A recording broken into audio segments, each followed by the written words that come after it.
Alors Mathilde et moi nous sommes donc rencontrés au cours d'une soirée à laquelle aucun de nous deux n'avait envie d'aller. Laetitia étant particulièrement persuasive, j'ai fini par me laisser persuader. Convaincu que j'allais m'y ennuyer terriblement, j'ai à mon tour persuadé Laurent de m'y accompagner. Nous nous sommes donné du courage pour cette soirée qui s'annonçait abominable en buvant un coup avant de rejoindre les autres. Enhardis par nos 4 ricards en 10 minutes, nous avons immédiatement fondu sur la pauvre Mathilde. La soirée dont nous nous étions promis que nous l'aurions quittée à 23h s'est terminée dans un karaoké aussi sordide qu'endiablé à l'aube du jour suivant. À la fin de cette soirée, je suis allé demander à Mathilde si je pouvais l'appeler le lendemain. Elle a constaté mon état, a hésité et a proféré un oui inquiet. Très fier de moi, j'ai donc fait demi-tour et je suis parti. Je n'avais pas son numéro de téléphone. En fait, c'était une technique. Le problème de cette brillante technique, c'est que je n'avais toujours pas son numéro de téléphone. Nous avons fini par nous voir un dimanche soir dans un café. Je lui ai dit que je n'avais pas trop le temps parce qu'il fallait que je prenne mon temps pour rentrer à Côte-Quidan. Le café fut très agréable. Mais heureusement, Stanislas, mon coloc, était là pour me prêter sa voiture afin que je puisse rentrer à Côte-Quidan puisque j'avais raté mon train. Et je suis arrivé à 5h du matin après avoir manqué 10 fois de mourir sur l'autoroute. À 5h30, mon réveil m'indiquait qu'il était temps de me lever car j'étais de corps et de choc.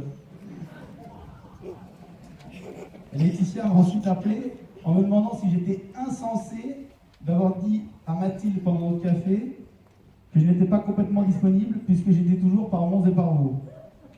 J'avais en fait essayé de lui faire comprendre que j'étais plus à la recherche de légèreté que d'un engagement. C'était une autre technique. À ce moment-là, je me suis dit que je n'avais pas dû être aussi clair que je l'avais imaginé ou qu'elle était vraiment innocente. J'ai dû trouver ça mignon. La fois d'après, nous sommes allés nous promener à Maison Lafitte. Nous étions sous la neige, on mourait de froid, il y avait de la boue partout. C'était la pire balade romantique qu'on pouvait imaginer. Elle a dû trouver ça mignon. Plus de 4 ans plus tard, déjouant tous les pronostics, calcul de probabilité, règles établies et idées préconçues, après 2 missions de 4 mois sans se voir, sans jamais avoir habité dans la même ville, après 4 années à supporter les putains de magnets dont elle recouvre ce réfrigérateur, qui tombent par terre chaque fois que je vais dans la cuisine et qui me font devenir fou, nous sommes pourtant là aujourd'hui. Il n'y a jamais eu de légèreté et ça n'a jamais été pesant. J'ai la certitude absolue que ce n'était possible qu'avec Mathilde. Mathilde, le sujet de la journée et donc le sujet de ma vie. Je dois commencer par dire qu'une des raisons qui font que je l'épouse aujourd'hui est que je la trouve très belle. Alors, c'est évidemment ni objectif ni glorieux, mais si je la trouvais moche, je ne serais probablement pas allé lui parler comme nous l'avons fait avec Laurent, et donc nous ne serions peut-être pas là aujourd'hui. Et puis, indépendamment de ce qui a favorisé la rencontre, je dois dire que c'est toujours agréable au quotidien. Mathilde a beaucoup d'autres vertus, mais la première, c'est qu'avec Mathilde, tout est simple. Elle est dotée d'un caractère simple, elle n'a pas besoin de fanfreluches ou de choses luxueuses, elle n'a pas besoin de passer un temps fou devant le miroir avant d'accepter de sortir de chez elle. Elle est également simple dans sa relation avec les autres, elle est franche. La comprendre ne nécessite pas de faire du billard à la française et de passer par 2 rebonds avant d'arriver là où on veut arriver. Tant mieux parce que je suis nul au billard et que j'ai peur de ne pas être un excellent psychologue. Et puis, avec Mathilde, il y a quelque chose qui rend les choses d'autant plus simples, nous ne disputons jamais. Et moi, étant toujours d'accord avec quelqu'un, c'est suffisamment rare pour être souligné. Bonne maman, paix à son âme, m'a dit un jour qu'elle ne s'était jamais disputée avec mon papa, mais que s'il s'était disputé réellement, l'un des deux serait parti. Bonne maman était toujours amoureuse de son mari quand elle est morte, 10 ans après lui, donc je me dis que c'est un bon exemple de couple à suivre. Mathilde va de l'avant. Lorsque la délicieuse armée française décide d'annuler nos vacances une semaine avant, Mathilde entérine le fait que les vacances sont annulées, ne me le reproche pas pendant des semaines et demande à Kelly Lily de bien vouloir reporter les siennes. Mathilde a du caractère. Elle dit non lorsqu'elle n'est pas d'accord et sait l'expliquer lorsque quelque chose ne lui convient pas. Mathilde est joyeuse.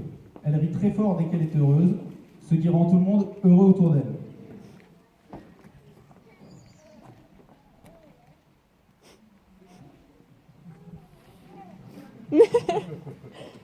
Mathilde est fidèle, enfin c'est ce qu'elle me dit. Mathilde est courageuse, elle ne râle pas, elle ne s'apitoie pas sur son sort, elle sait faire la part des choses et ne se décharge pas de ses problèmes sur les autres.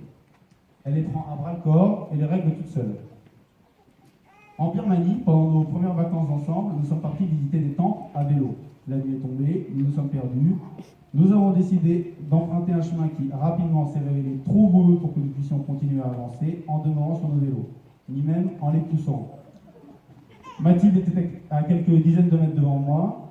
J'ai ramassé mon vélo que j'ai mis sur mon épaule. Je me suis demandé comment j'allais faire pour en porter deux en même temps. Et je me suis préparé à me faire rappeler par tous les noms, parce que même si je n'y étais pour rien, toute la logique de mon monde d'alors indiquait que c'était ce qui allait se passer. J'ai avancé, je ne voyais pas Mathilde. J'ai continué à avancer, je ne voyais toujours pas Mathilde. J'ai porté mon vélo jusqu'à ce que je sorte de l'immense champ de boue, et j'ai retrouvé à son extrémité Mathilde qui avait porté son vélo. Nous sommes remontés chacun sur le nôtre, nous sommes rentrés à l'hôtel, et sur mon vélo, je me suis dit que tiens, ça j'avais encore jamais vu, et que tout de même c'est intéressant. Mathilde a une famille sympa. De la même manière que je pense qu'elle et moi nous complétons très bien, je pense que nos familles se complètent très bien. Disons que le compromis est plus au bout du jour chez les Roins qu'il ne l'est chez les Joupins.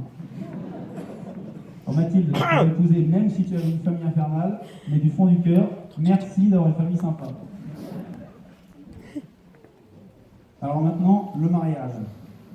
J'ai l'impression que pour beaucoup de gens, la volonté de se marier coule de source, et que la seule question est de trouver avec qui. Je pense que pour ma part été précisément dans le cas inverse, puisqu'une fois que j'avais rencontré Mathilde, j'étais très sûr de moi à son sujet, mais la décision de me marier était tout sous une évidence. J'ai très rapidement dit à mes amis qui s'enquéraient de notre relation, me concernant, les jeux sont faits. En revanche, je n'avais pas trop envie de me plonger dans l'épineuse question de la forme que prendraient les jeux en question. Avant de me mettre à réfléchir sur le sujet du mariage, je l'ai éludé en disant que cela me cassait les pieds d'organiser une grande fête. Heureusement, grand-père est passé par là, merci grand-père, et fut le premier à m'en dire quelque chose d'intelligent. Il m'a dit que la grande fête, on n'en avait rien à faire et que ce n'était vraiment pas le sujet. Du coup, on a organisé une fête nulle, mais ça, vous verrez tout à l'heure. Bon, lorsque j'ai cessé de procrastiner, j'ai fini par me mettre face à un miroir pour décider ce que je pensais du mariage. Eh bien, je n'ai toujours pas la réponse à cette question. Ne vous en faites pas, ça finit bien. Pour décider ce que j'en pensais, j'ai commencé à taper sur mon ordinateur, à écrire des définitions, des notes, des remarques, des problèmes auxquels je tentais de trouver des solutions. Et au bout d'une heure, j'ai fermé le fichier, j'ai enterré le fait que je n'avais pas toutes les réponses, et j'ai décrété que tout ça c'était des bêtises, mais qu'après toute cette brillante réflexion, place à l'action, j'avais envie de me marier. D'une part, j'avais essayé de dissocier l'idée de mariage avec Mathilde, ce qui était tout de même une erreur de méthode assez considérable. D'autre part, j'ai essayé d'introduire la rationalité dans quelque chose qui n'en contient aucune, donc il y avait dans l'exercice une contradiction intrinsèque qui en invalidait la pertinence. Car c'est bien de cela qu'il s'agit. Il s'agit de faire quelque chose qui n'est absolument pas rationnel, qui n'est certainement pas naturel, dont l'utilité objective reste à prouver, dont l'objet est convenu, et enfin dont la pérennité est statistiquement faible. Et pourtant, n'étant pas une personne très mesurée, je suis très heureux d'être moi-même en affirmant sans aucune mesure, oui, je t'aime. Oui, j'ai envie de t'épouser. Oui, j'ai envie de passer toute ma vie avec toi. Oui, j'ai envie d'avoir des enfants avec toi.